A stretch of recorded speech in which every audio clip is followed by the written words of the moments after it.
యేసు రక్తమే జయం పరిచర్య ప్రైజ్ ద లార్డ్. జూన్ 12వ తేదీ 2024. ఈరోజు దేవుని వాక్యము. పేతురు, అయినయ్యా, యేసుక్రీస్తు నిన్ను స్వస్థపరచుచున్నాడు, నీవు లేచి నీ పరుపు నీవే పరచుకొనుమని అతనితో చెప్పగా వెంటనే అతడు లేచెను. అపోస్తుల కార్యములు 9వ అధ్యాయం 34వ వాక్యము.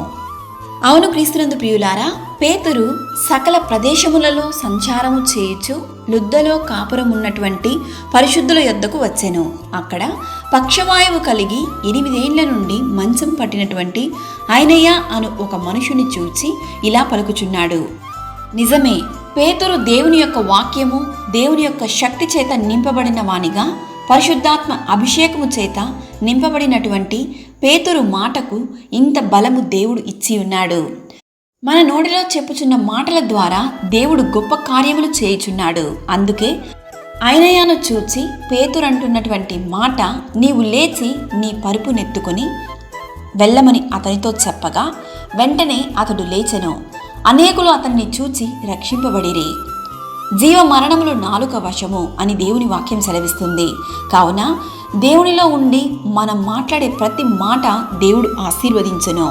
ప్రభు అయిన యేసుక్రీస్తు కృప మనందరికీ తోడయుండును గాక. ఆమేన్. God bless you.